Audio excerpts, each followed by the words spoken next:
Allez, on est sur la deuxième partie de la vidéo sur les outils que j'ai à bord d'Océane, qui sont, ma foi, utiles, ceux-là. Alors ceux-là, je dirais que ce que je vais vous montrer, c'est utile, mais c'est pas obligatoire, dans le sens où il faut quand même... Là, on va aller un peu plus sur l'électronique, donc un domaine un peu plus pointilleux. Voilà, mais bon, vous avez vu sur la première vidéo un peu tous les outils qu'il fallait. Bon, bien évidemment, il existe des mallettes toutes prêtes, hein, ça vous suffira largement. Mais souvent sur les mallettes, il y a beaucoup de choses qu'on n'utilise pas, donc on peut enlever et changer pour d'autres outils. Là, déjà, je vais commencer par l'électroportatif.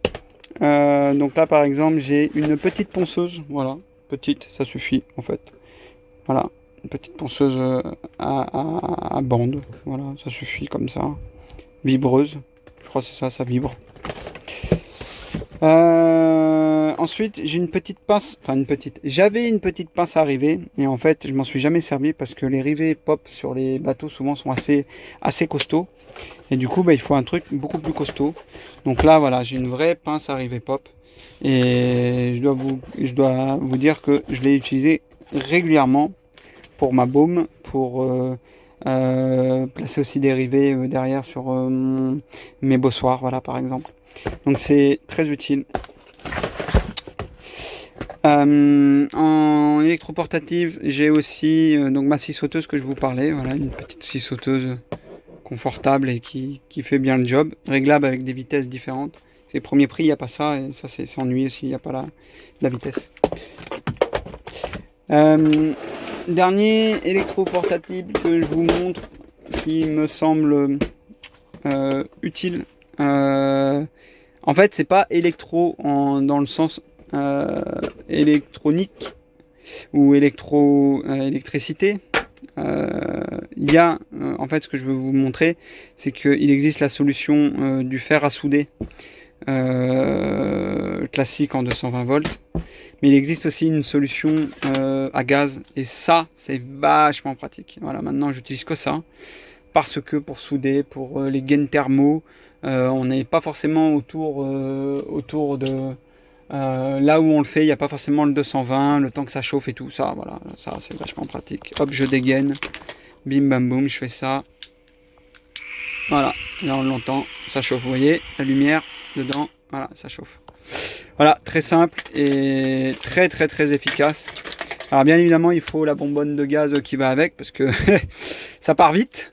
Donc il faut, mais voilà, après vous voyez, vous avez des petits trucs en plus parce que ça fait un micro chalumeau, hein. Tout à l'heure sur la vidéo, je n'en ai pas parlé, mais il y avait un autre chalumeau qui est plus loin là-bas. Vous voyez, le petit chalumeau comme ça. Ça, c'est plus pour les grosses pièces où j'ai besoin de chauffer pour par exemple, entre l'aluminium et l'inox. Mais ça, voilà, ça c'est plus pour m'aider dans l'électronique. Voilà, bon, bah là, c'est un petit kit à souder pour la soudure avec une petite pompe à dessouder. Ça sert toujours. Vous aurez bien évidemment les liens dans la description. Alors ma petite boîte là, là-dedans j'ai encore un petit électroportable très utile sur nos bateaux. C'est un chalumeau en fait. Voilà. C'est un un fer à souder électrique 100 watts. Et en fait ça suffit pour non pas souder, mais pour couper tous les cordages, tous les bouts. Voilà, avec ça, avec la panne qu'il y a là, je peux tout couper, ça vaut 10 euros. Un vrai fer un découpeur pour les bouts en acaciage, c'est x10 le prix. Vous êtes plutôt à 150-200 euros. Bah là, voilà, bah là pour 15 euros, ça fait le job, ça coupe bien. Alors effectivement, il faut faire attention, il faut bien arrondir le bout, mais voilà. Et puis après, ça c'est plus spécifique à mon bateau, puisque avant j'avais du vaigrage et du coup, il y a des endroits, il y a des agrafeuses inox, vous voyez, des agrafes inox. Voilà, donc j'ai une petite agrafeuse très utile aussi. Voilà, petite agrafe. Et puis derrière, j'ai quelques conneries je dirais de vis, mais surtout de gaines thermo, vous voyez. Alors j'en ai d'autres ailleurs, hein. Voilà, j'ai plein de petits bouts de gaines thermo qui traînent. Toujours utile d'avoir ça quand on fait de l'électronique à bord des bateaux. Et surtout Océane, je rappelle, 35 ans d'âge, donc il y a toujours des bricoles à faire dessus. Il y a ça aussi hein, qui compte, hein, un bateau récent, vous n'avez peut-être pas besoin de tout ce que je vous montre là. Quoique, si on va vite le faire soi-même, et ben en fait, on va avoir un usage. Alors ça, bien sûr, j'en ai une à bord, hein, j'ai une petite disqueuse aussi. Elle est derrière, j'ai la flemme de le sortir, mais voilà, donc des petits disques pour couper. Par exemple, ça j'avais utilisé pour les tubes inox. Voilà. Couper les tubes inox. La disqueuse, je m'en suis aussi servi. Alors petite, hein, je vais vous la montrer, elle est là. Vous voyez, elle est petite, hein, c'est une petite, c'est pas une grosse. Voilà, ça suffit largement. Voilà, celle-là, là, le problème, c'est qu'elle n'a pas la vitesse. Donc, moi, je vous conseille de prendre une à vitesse. Voilà, vous voyez, 500 watts. Ça suffit largement pour disquer, pour poncer aussi. Meuleuse. Voilà, pour meuler. Voilà, c'est vachement pratique. Tout à l'heure, je vous ai parlé des vis et des tournevis. Ben voilà, moi j'ai un jeu de vis inox A4, bien évidemment, et si possible Pozzi, c'est-à-dire que l'embout là, on le voit, c'est cruciforme, mais avec un système d'étoiles à l'intérieur. Hop, je sais pas si on va pouvoir le voir, tant pis. Voilà, donc vis Pozzi, plusieurs tailles, et que au fur et à mesure, je complète. En fait, ceux que j'utilise le plus, c'est ceux-là, c'est les toutes petites qui font. Ah, par exemple, ceux-là, là. Ça, là, toutes petites, là, qui font 10 mm jusqu'à 25 mm. Moi, je l'utilise à foison sur le bateau. En plus, je les change tous, les vis. Moi, dès qu'une vis est morte, je la change. Hein. Je vais pas revisser avec, ça sert à rien. Je prends soin de mon bateau, j'ai pas envie d'être de tout péter et de tout forcer. Enfin voilà, donc du coup, ça s'achète. Ça, c'est les bacs que vous achetez directement à Leroy Merlin de mémoire. Quand ils en ont, c'est pas tout le temps avec la crise. Là, en ce moment, c'est compliqué d'avoir ce genre de produit. Mais voilà, une bonne base, ça, c'est vachement pratique. Et surtout prendre en inox A4. Même A2, c'est pas la peine. Dans le temps, ça pourrit mal. Ça vieillit mal. On va passer à l'électronique. Donc vous voyez, en électronique, j'ai pas grand chose en soi. J'ai quand même une caisse supplémentaire. Mais voilà, on va dire que j'ai tout dedans. Donc je vais commencer avec les COS classiques. C'est vraiment les trucs que j'achète sur internet. Hein. Je me prends pas la tête. Les COS après, elles sont bien faites. Vous pouvez aller chez Euromarine pour l'accastillage français, mais ça va vous coûter une fortune. Alors que là, voilà, ça suffit. Ça, je fais tout avec. Des œillets. Alors les œillets, souvent, j'achète par contre en pièces, donc ça peut être de Euromarine. Parce qu'il n'y a pas tous les œillets, mais en fait je la complète petit à petit. Vous voyez, j'ai aussi des raccords comme ça qui sont vachement pratiques. Voilà, ça vous permet de les cascader, d'en mettre plusieurs. Ça c'est vachement pratique. Voilà, donc j'ai toujours quelques terminales de COS comme ça. Voilà. Ma boîte, alors j'essaye d'avoir une boîte électronique petite, portable, efficace. Voilà, donc là-dedans on va retrouver des embouts 12 volts. Voilà, des petits embouts 12 volts. Là, par exemple, je vais en garder un parce que je dois en monter un sur un bateau d'à côté, d'un voisin, qui a une enceinte portable, qui veut mettre sur le cockpit. Et il a un autoradio, donc du coup, il va mettre ça, et comme ça, à tout moment, il peut la démonter et la rebrancher facilement avec une rallonge. Voilà, par exemple, je le mets de côté. Des embouts pour... ça, c'est quand j'ai fait mon mât, il fallait que je prévoie des embouts d'avance. C'est les PL 259 je crois, donc c'est des embouts de VHF et AIS. Voilà, des raccords rapides aussi, voilà, de VHF. Des petites passes collier pour les colliers, voilà, on colle le collier ou on visse au milieu et après on met le collier autour. Ça c'est plus pour les durites. Voilà, hop, je les mets dedans parce que après j'en ai un peu partout de ceux-là. De l'autre côté, j'ai le côté des dominos. Alors ça se fait de moins en moins et il est déconseillé de le mettre maintenant sur les bateaux. Mais tout le monde en a, donc vous voyez, moi-même j'en ai. Parce que des fois, il faut du gros comme ça. Voilà, pour les 6 mm carrés, par exemple. Pour les, je sais pas, les frigos, raccorder le frigo, par exemple. Voilà, mine de rien, c'est vachement pratique. Vachement pratique. Et puis après, on scotche. Voilà, bon, c'est vrai que c'est pas dans les normes. Mais bon, voilà, ça fait le job. Et puis les Waco, donc les Wago 221. Ça c'est pour tout ce qui est électronique, hein. J'en mets partout. J'en ai de partout. Dès qu'il y a un raccord, allez hop, je mets ça. Alors, il existe plusieurs versions, hein. Il existe la version 221 jusqu'à 5. Donc là, vous pouvez mettre jusqu'à 5 câbles, voire plus, ils sont plus petits. Après, il existe ceux-là aussi, qui sont pas mal. Ce sont des versions mono, mais en long. Voilà, vous voyez, en long, ceux-là. Il y a peu de gens qui l'utilisent, ceux-là. C'est vachement pratique aussi. Voilà. Bon, et puis après, le classique, des petits fusibles par-ci par-là de rechange. Hein, donc ça, c'est les fusibles automobiles. Hein. Après, il en existe des un peu plus intelligents. Vous avez une LED au milieu. Et même un disjoncteur, ceux qui sont les mêmes, mais avec un petit disjoncteur au milieu, c'est un petit bouton que vous appuyez. Voilà. Voilà, bon. Le classique. Hop. Et dans la boîte à électronique, qu'est-ce qu'on va retrouver? Bon, récemment, je me suis racheté de la glu, j'en ai d'autres ailleurs, mais des petits pots de glu, parce que des fois, j'utilise la grosse et puis elle sèche trop vite. Donc des petites, la low kit comme ça. Voilà, super glu. Voilà, ça c'est vachement pratique. Petite pince coupante, bien évidemment, pour l'électronique, très très utile.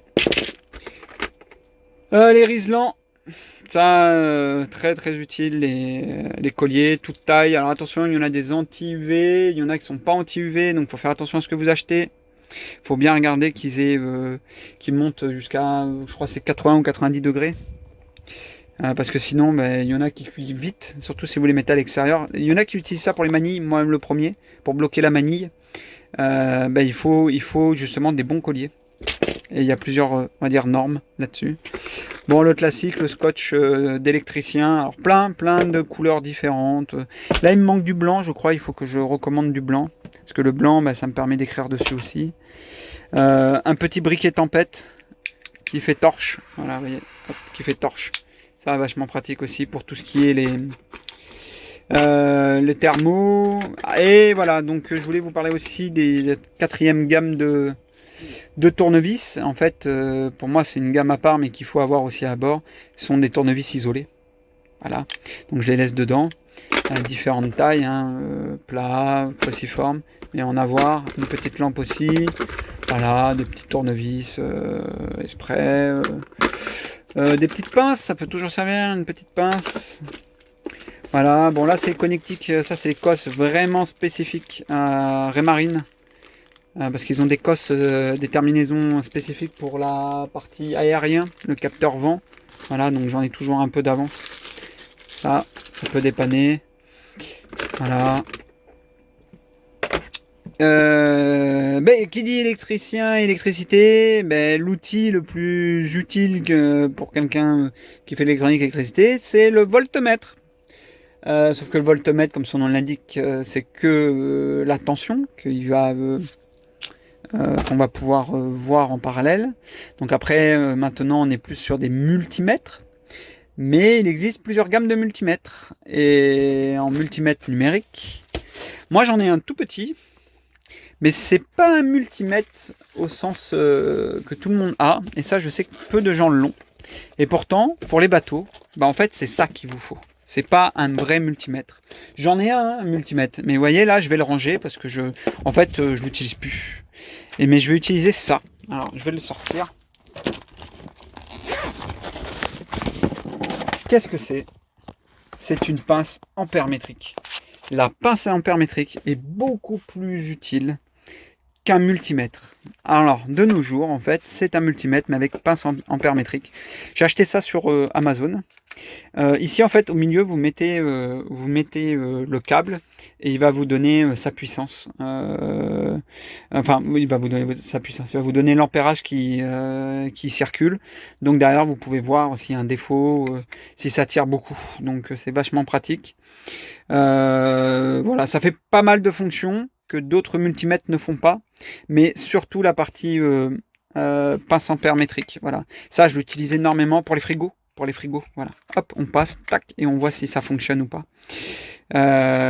Et ça fait bien évidemment voltmètre, hein, c'est automatique, on le voit ici. Ça fait donc tension alternative et courant et tension continue, droit. Ça semble faire les condensateurs. Je crois que c'est le condensateur, les diodes, un ohmmètre. Et puis ça vous dit s'il y a une continuité de fil ou pas. Si vous voulez d'ailleurs un tuto là-dessus, je pourrais en faire un. Comment fonctionne une pince comme ça. Et puis après, nous avons donc l'ampérage, voilà, qui est plus l'ampérage. Et NCV, je sais même pas ce que c'est. Ça peut être pour les NCV, ça peut être pour les transistors, mais je suis pas sûr parce que c'est pas NCV. Mais ça peut être pour les transistors. Vous voyez, ça c'est. Il faut que je lise la doc. Tiens, je sais plus ce que c'est NCV. Voilà, avec la pince et derrière le détecteur qui est là de courant qui nous permet de biper quand on a du courant. Avec des petites connectiques. Alors les connectiques c'est pareil, les gens ne le savent pas. J'ai déjà vu des gens qui sont venus en me disant ah toi qui es électricien, électronicien, tu peux m'aider j'ai pas la bonne connexion. En fait ce qu'il faut savoir c'est que les capuchons au bout là, ça s'enlève. Les gens ne le savent pas ça. Ce petit bout là, hop vous enlevez et vous avez une plus grande pointe. Les gens ne le savent pas ça. Donc voilà je vous montre. Voilà. Des fois ils sont durs mais souvent ça s'enlève. Alors bien évidemment le petit tournevis de précision pour les lunettes, pour les téléphones, les tablettes, l'électronique de manière générale. Voilà, ça c'est vachement pratique aussi. Pareil, des Riesland de différentes tailles, noir et blanc, voilà, des petites connectiques comme ça, parce que j'ai aussi une batterie 12 volts, j'ai une toute petite batterie à gel 12 volts pour faire mes essais, ça c'est vachement pratique, et du coup, voilà, j'utilise ça aussi pour alimenter. Un petit pied à coulisses, vachement pratique. Ça, par contre, c'est vrai qu'il aurait fallu que je vous le montre dans la première partie de la vidéo, puisque ça c'est vachement pratique pour les dimensions des durites, de tout, de tout en fait, les dimensions, voilà, c'est tellement pratique sur les bateaux. La pince à cosse et à dénuder, voilà, donc c'est la classique, il y en a beaucoup qui la critiquent. Bon bah moi elle fait le job, donc avant j'en avais une plus grosse, mais en fait ça prend de la place, ça suffit, voilà, ça suffit. Je fais tout avec ça, voilà, ça fonctionne très très bien.